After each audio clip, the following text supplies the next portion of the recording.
Hey everybody, welcome to Tuesday. Got a lot of news to tell you about that singer named David who spells it the weird way, D4vd. A lot of things have happened today that weren't on the radar yesterday and are certainly very curious. So this is the guy, if you didn't know him before, you may know him now, but not because of the music, because of the dead teenage girl who was found in the trunk of his Tesla. Those are the facts. After that, it's really hard to know exactly what the facts are because police aren't talking and neither is that young singer. Here's what we do know.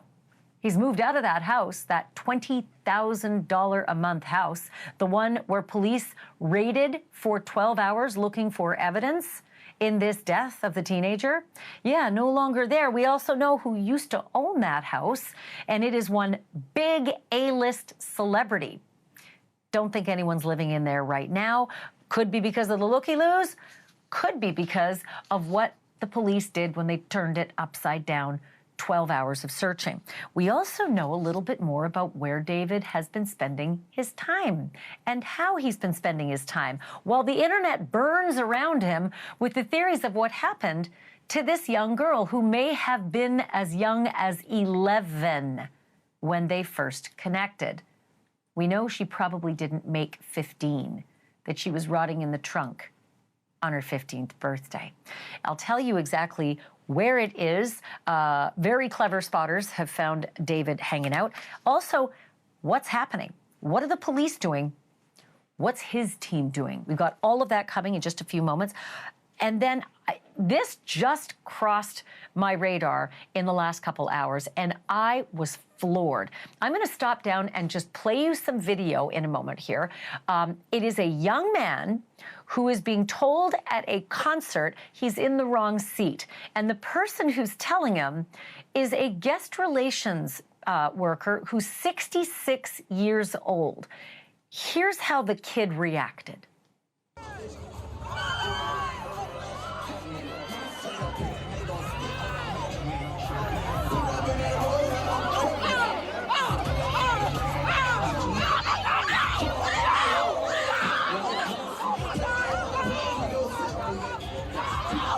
Do not adjust your set. What you are seeing is a young teenager throwing haymakers at a 66-year-old employee, left bloodied and bewildered and terrified he wasn't going to survive. What do you think happened to this kid after this attack? Pour yourself a drink, maybe 3. I've got that coming for you in just a moment. Also, Taylor Swift fans, if you don't know this, you're not going to like it. Taylor Swift got an order of protection yesterday against a guy who will not leave her alone. He shows up at her house. He thinks Taylor is the mother of his baby. Newsflash, Taylor doesn't have a baby. And he just can't be shaken. So a judge, rightfully, granted her 5 years protection from this guy. Here's the problem. No one can find him now.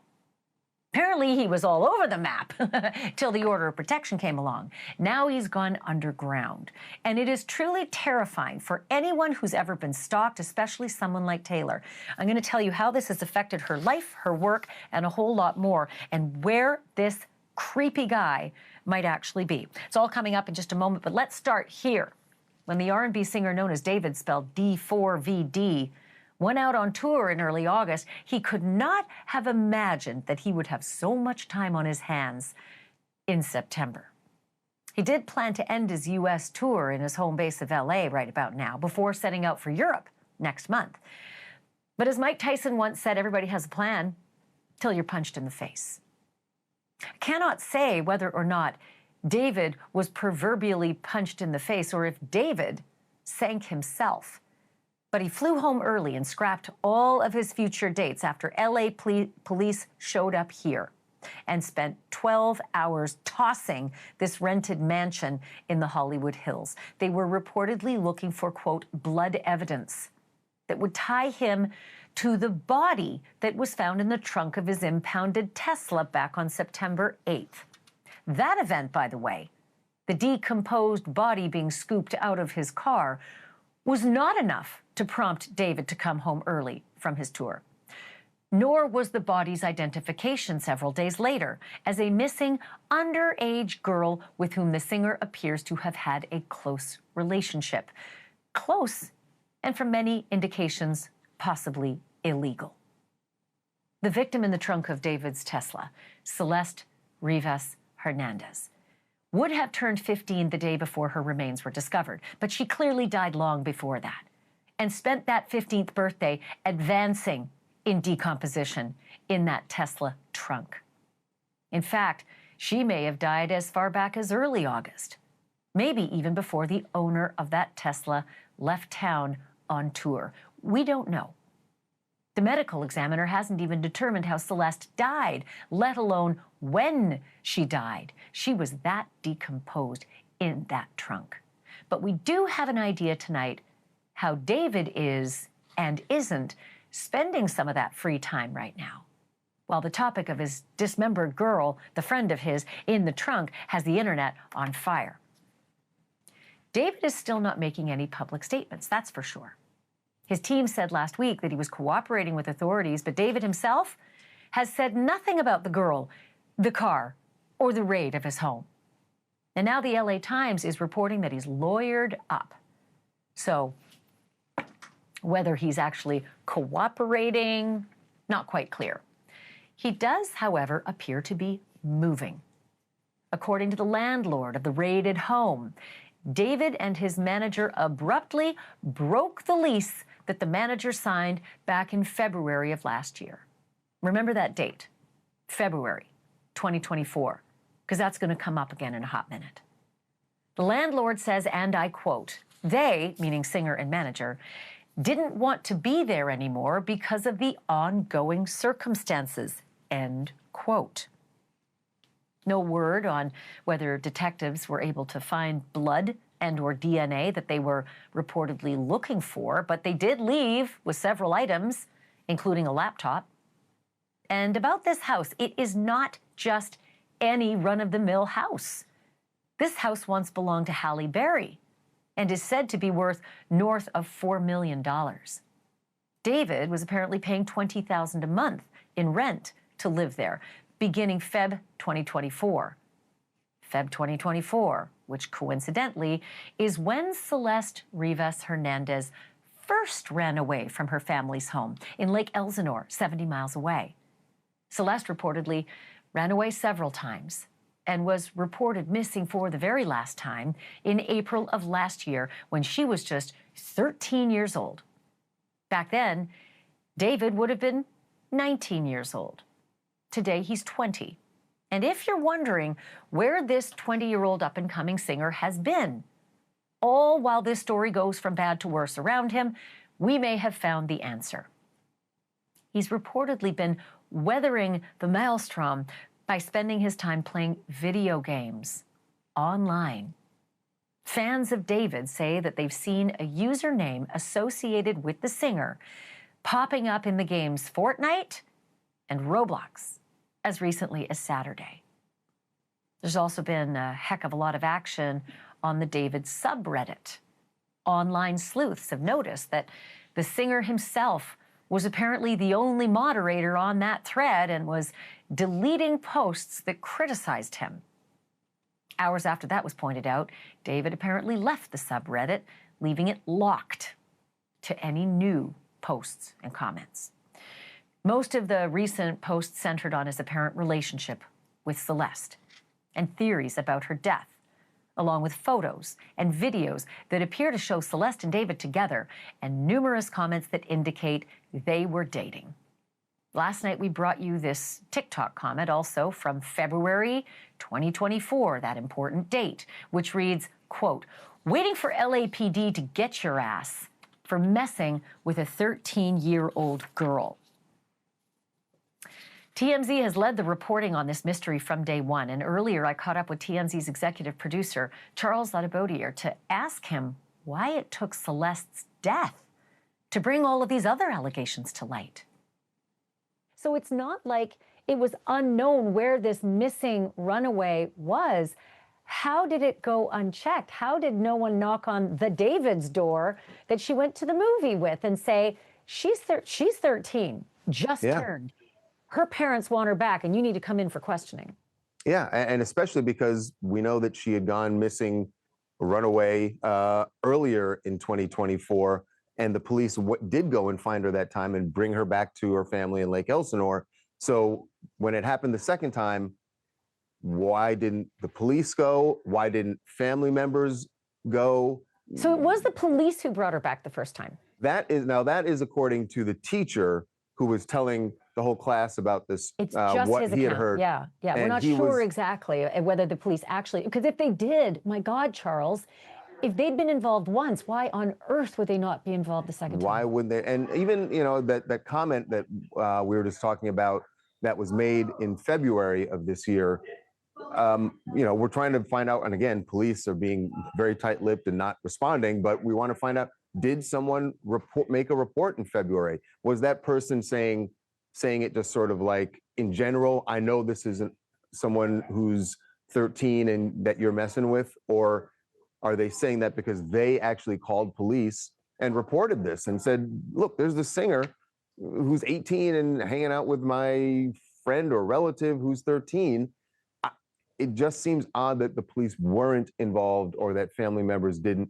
It's possible they didn't know where David was living at that point. It's just astounding to think that, in 2022, when chat groups suggested, is Celeste in here? Yeah, you bet, David. Like, she'd have been just 12. She'd have been fresh out of being 11 years old when the contact may have first been made. If you do the math, he might have been 17 at that point. At the point where they're meeting up, she's 13, he's 18. There's no Romeo and Juliet law that would protect you there. No. And then at 19, and she's 14, it's still not good. And then he's now 20. So they may have, I'm not sure when his birthday is, but they may have been 20 and 14 years old if they were together romantically. And again, ain't no law, nowhere, no how, unless your parents are signing off on it, that says that's legal.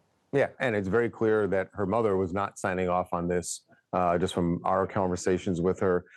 There are so many questions here about what the nature of this relationship was, and clearly how long it was going on. Charles Ladebotier from TMZ, and I'm joined now by someone who knows a lot about investigations like this, because Matt Murphy is the former senior deputy DA in Orange County, California, and successfully prosecuted dozens of murder cases there. He's also the author of the Book of Murder, A Prosecutor's Journey Through Love and Death. Matt, I have been knocking on your door for days now, wanting to have this conversation with you, because I am surprised there hasn't been an arrest yet, and I wanted to know if you are. Well, they're taking their time, Ashleigh, which is exactly what they should be doing. And there's a lot to untangle here, and it's important to remember he's presumed innocent, right? And we know, based on past history, there are juries in LA that will entertain absolutely insane defense theories. And so they're crossing their T's and dotting their I's, and they're being methodical, which is exactly what they should be doing. And I anticipate it's going to be a little while. Okay, so there are a multitude of potential crimes, as you just hit on. Number one, a 13-year-old there's a line under California law for any sexual contact. And again, it's speculative at this point. We don't know. The information hasn't come out. But there's a big line between 13 and 14. 13 is 288A of the California Penal Code, which is essentially any lewd contact with a minor, 13 or under. So that's a big deal. 14 also, it's 288C. So depending on just the nature of the relationship itself, before we even get to the homicide, he's being investigated right now. And apparently they went in there. Some of the things that we're seeing coming out of that house were things like computers and tablets, and that's exactly what they should be looking for. And right now, probably as we speak, there is some overworked, underpaid forensic technologist who's going through cell phones and computers and looking for any evidence of that relationship. Another thing that's interesting here is, we've talked about this before, Ashleigh.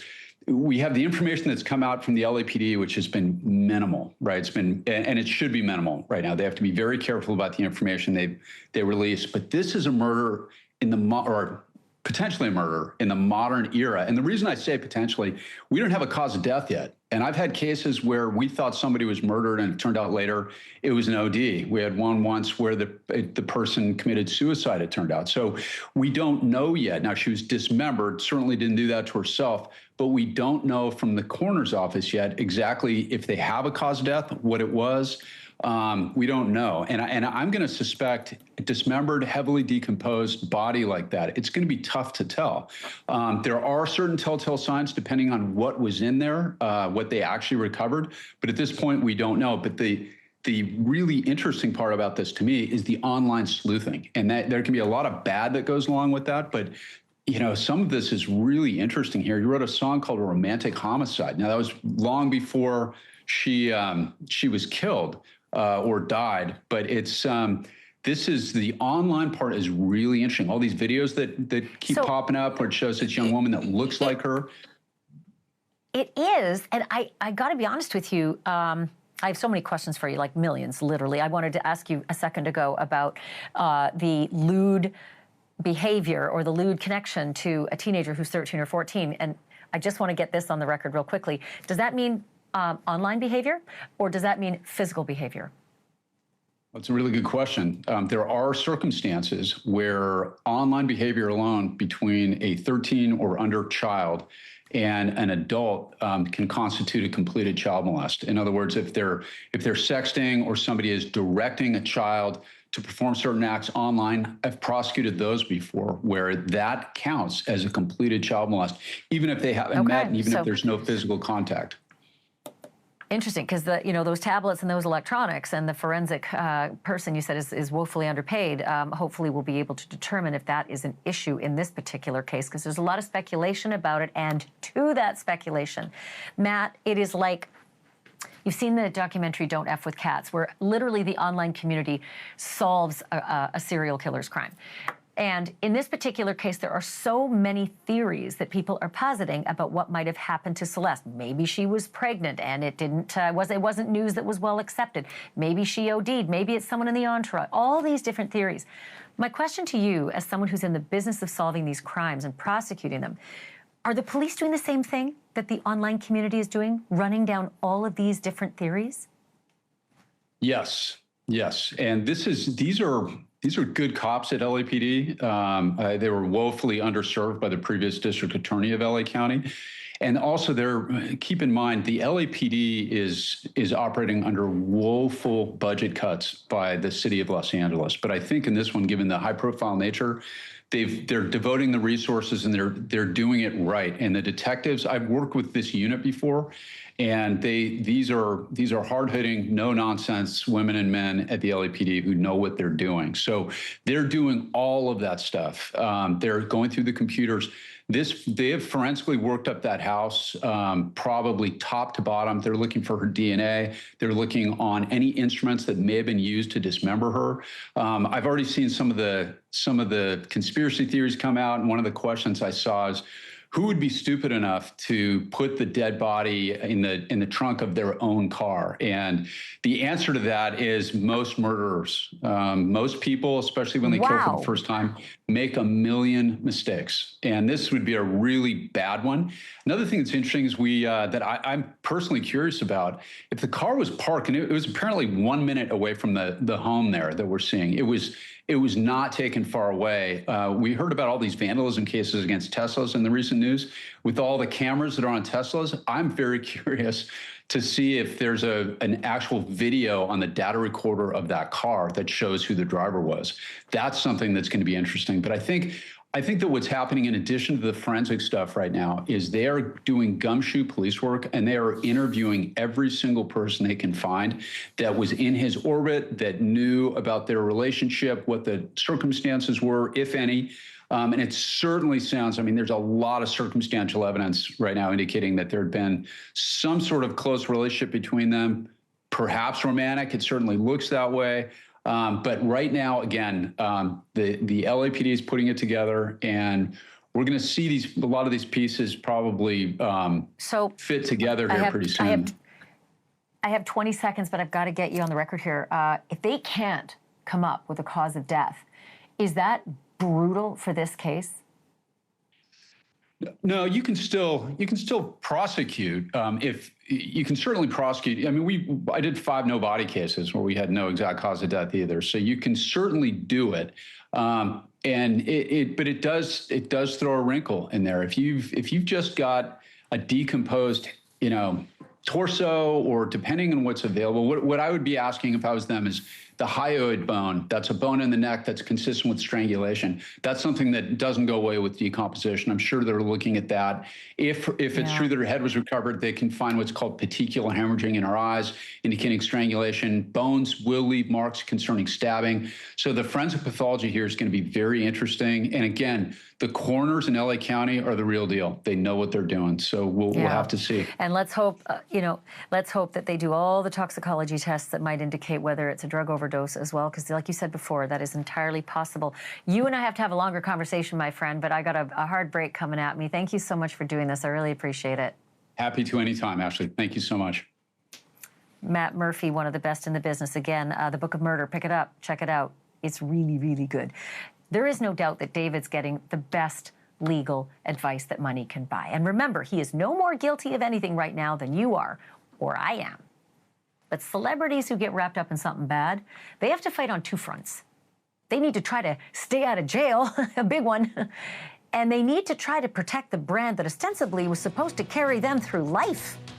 Which one do you suppose might be more important for David right now? The answer and the advice he might just be getting next.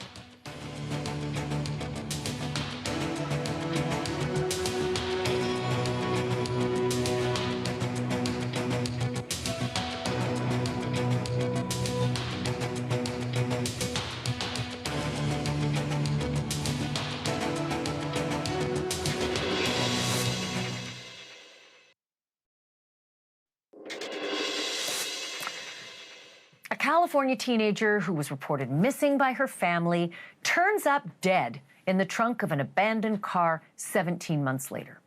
Said car is registered to an up-and-coming R&B star who's so much older than the teen that it would be highly illegal for him to be romantically involved with the girl.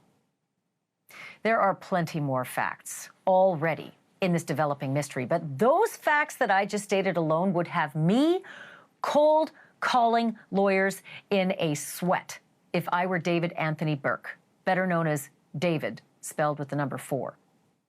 It does not help that David had a girlfriend with the same name as the teenager in the trunk, Celeste. That teenager's full name was Celeste Rivas Hernandez, and the teen in the trunk had a boyfriend named David. Have I mentioned that Celeste was likely no more than 14 when she died? And may be connected with the singer at age 11? 11. The LAPD is investigating all of this, and last week spent a whole day at David's rented Hollywood mansion. And while no charges of any kind have been filed against anybody, I would love to be a fly on the wall when David meets with his lawyers, or if he's already met with his lawyers, which should be the case. Was it their idea to cancel the rest of his world tour? Did they advise singer David not to say a word about his predicament in public?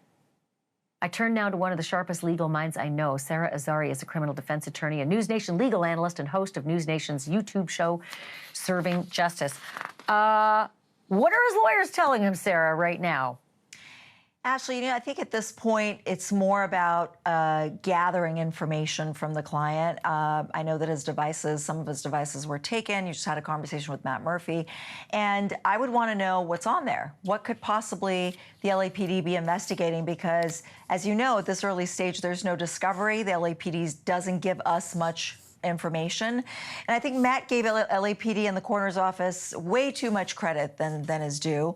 I've worked with the LAPD for 25 years, and I can tell you there's a lot of flaws in some of these investigations, for good or bad, and even the coroner's office. I've had them do autopsies on the wrong body, give me reports for the wrong body. So hopefully this is being done properly, but I wouldn't bank on it. Let me ask you to put on your defense hat, and you're retained as one of David's attorneys. Are you advising him to cooperate with the police? Are you advising him to stop all meetings and communications altogether? What do you say? Well, you know, it's interesting because we've heard that he's cooperating with LAPD. I don't exactly know what that means, cooperating through his lawyers.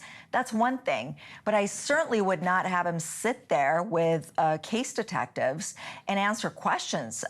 He certainly, I mean, even though we don't know the evidence or the extent of the evidence, he certainly carries some exposure here. He's not a suspect, but he's being looked at. He's a person of interest. So my concern would be, you know, there's no good that's going to come out of putting my client, you know, in front of the LAPD to answer their questions, fill in the blanks. So I don't know what cooperation means. Is it that the lawyers are speaking to detectives? I certainly would keep it minimal. And you brought up another good point, Ashleigh, about not saying anything in media. You know, when you have a celebrity client, you are defending them in the court of public opinion because the minute their name comes up in a situation like this, their career is pretty much over, whether or not they're eventually charged. You're also defending the charges, obviously, legally.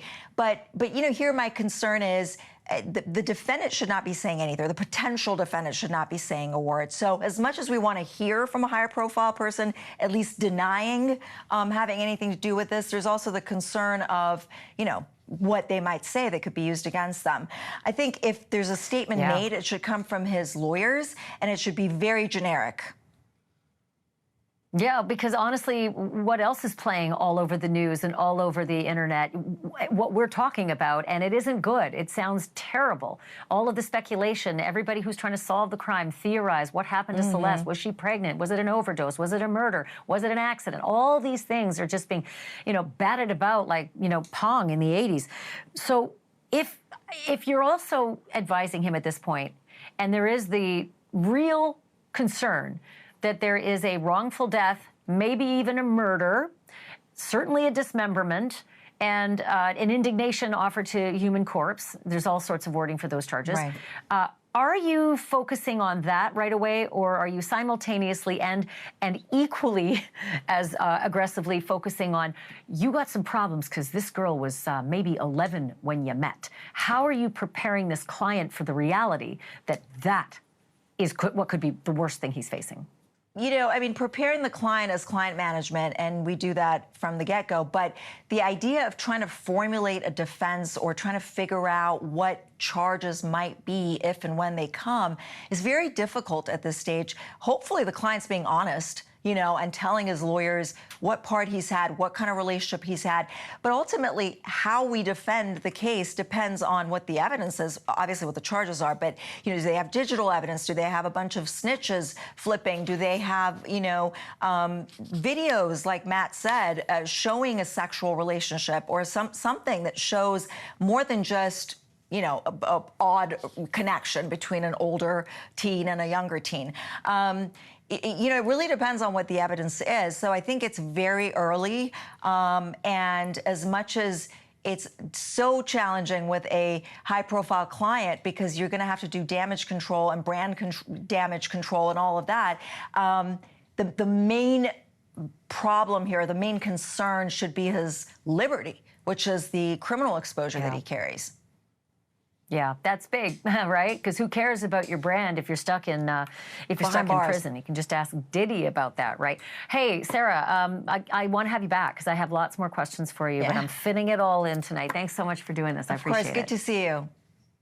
You too. I always love our conversations. And by the way, folks, you can catch Sarah's show, Serving Justice with Sarah Azari, on NewsNation's YouTube channel. Do check it out.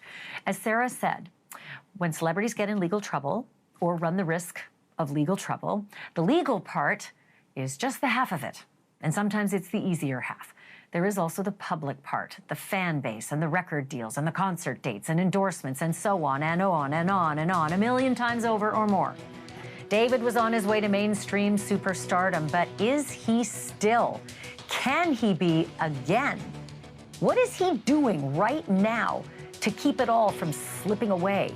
Bill Cosby's crisis management team joining me live next.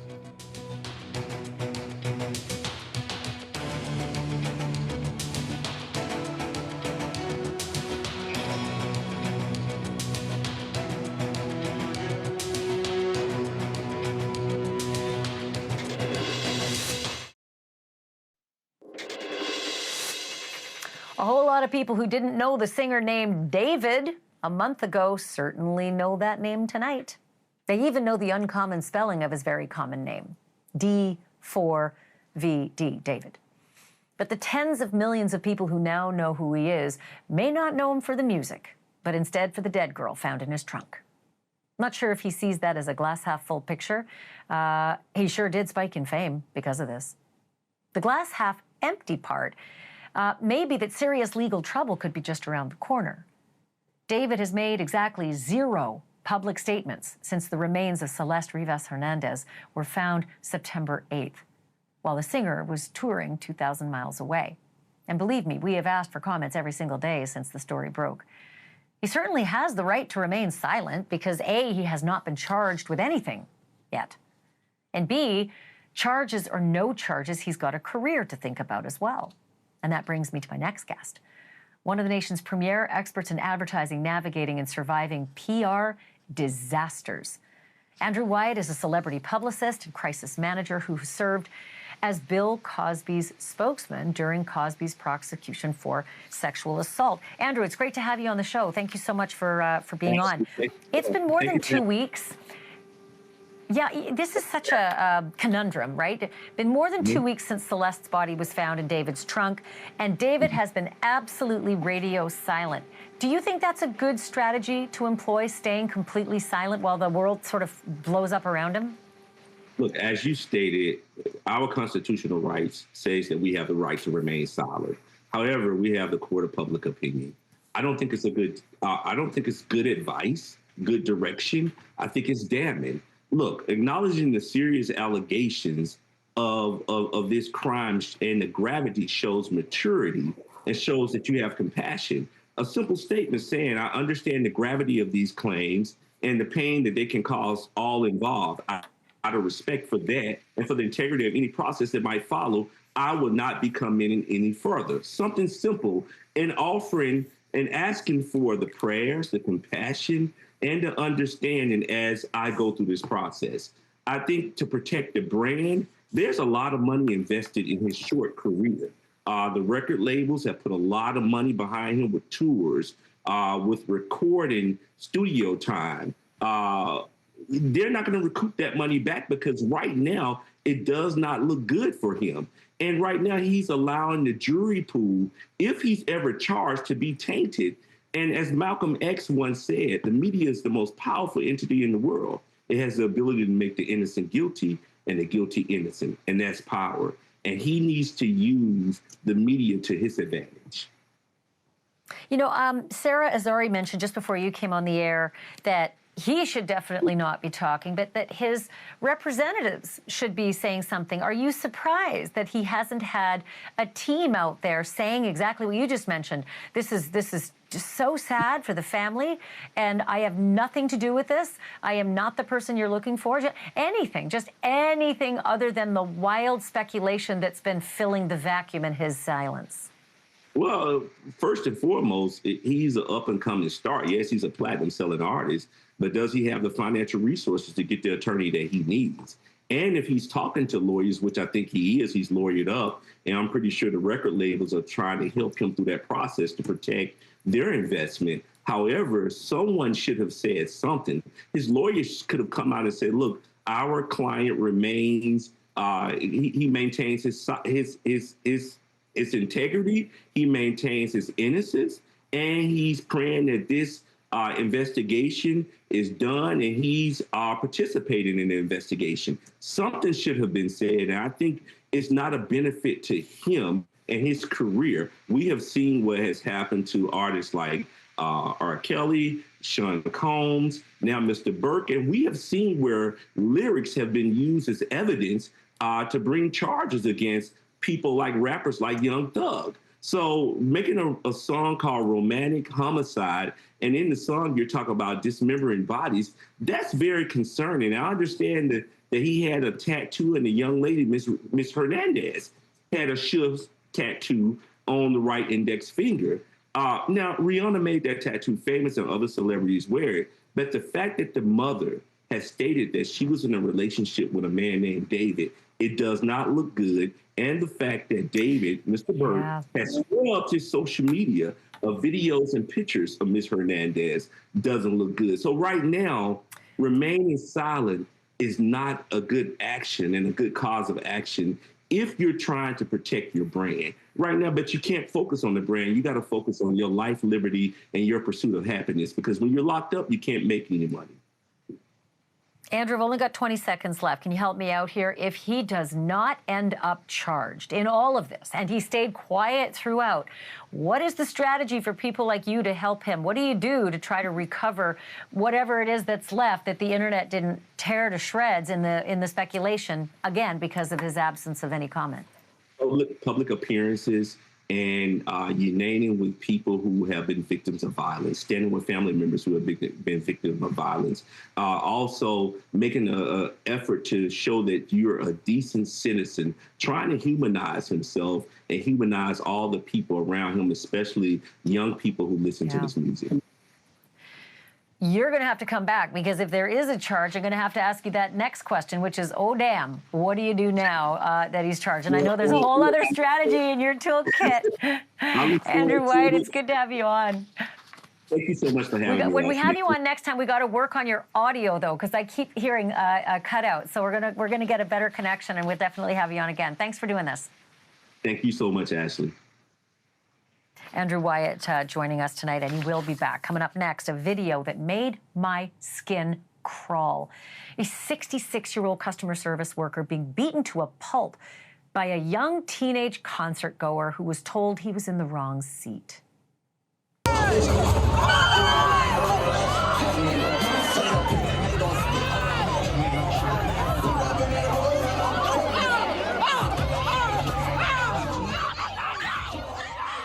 Yeah, those haymakers landed.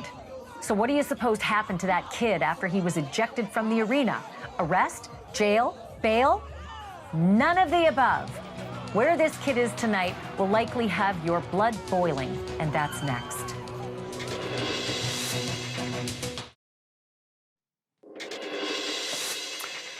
I was sick to my stomach when I saw some video out of Kansas City, Missouri tonight. I'm about to show you something that happened at the concert there at the T-Mobile Center. A 66-year-old guest relations worker informing a young teenage boy that he's in the wrong seat and he had to move to the seat that corresponded with his ticket. We've seen it happen lots of times. But it seems that the teenager did not like being told that. So here's how the kid responded to the elderly worker. Again, word of warning, this is tough to watch.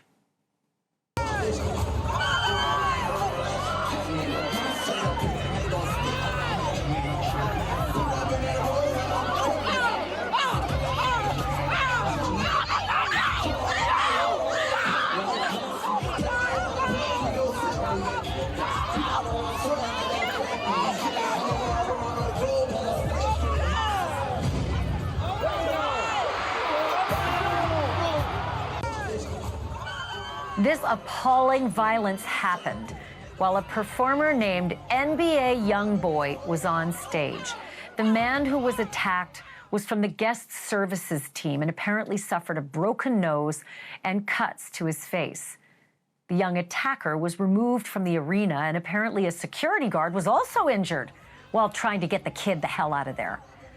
Kansas City police confirmed that the teenager was detained at the venue and later released to a parent, and that he's, quote, below the age of 16. Whether that means he'll be charged or face any legal repercussions is kind of unclear tonight. But watch this space, because we're going to be asking some pretty serious questions about this when they answer on shift tomorrow.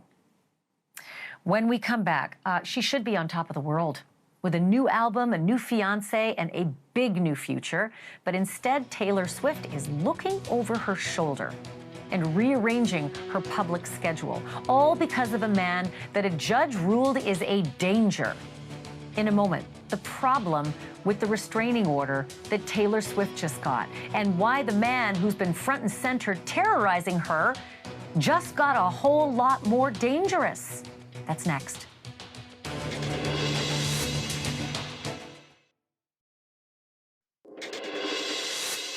Even celebs who go their whole careers without being the subject of a police investigation or a litany of lawsuits or a Netflix docuseries, they know that fame still has its pitfalls. And Taylor Swift's pitfall has a name. It's Brian Jason Wagner. Back in June, Taylor asked an LA judge for a restraining order against Wagner, saying he kept showing up at her home, claimed that she was the mother of his child, and even tried to divert her mail, and then changed his mailing address to hers. The superstar said that she fears for her safety and for that of her family and her staff, and yesterday her request was granted. A judge issued a 5-year restraining order, but there's just one tiny hiccup. Nobody knows where Brian Jason Wagner is. He didn't show up for the hearing. And Taylor's security team is reportedly having trouble tracking him down. Sort of ironic, since when they wanted him to disappear, he wouldn't. And he may not even know that he's not allowed within 100 yards of Taylor Swift, not allowed to contact her in any way, and not allowed to have a gun at all, unless, of course, he's watching me right now. And if so, get the message, Brian. It's time to go. Before we go, a couple of notes. Tomorrow on the show, what is the victim who was found in singer David's car? What is her body going to tell us? Because we've got a forensics expert, Joseph Scott Morgan, who's going to tell us a lot about backdating time of death, because the time of death could matter a lot. Was David even in town? Also, what does the car tell us? The digital forensics is a trove with a Tesla. Cameras everywhere. Going to talk about that tomorrow. And on my podcast, Drop Dead Serious, make sure you tune in, because we've got a deep dive into all of the newest developments that drop moment to moment. We don't leave any out. Thanks so much for checking out Drop Dead Serious. Thanks so much for checking out Banfield on NewsNation. It's good to have you every night. Stay tuned. Cuomo's next.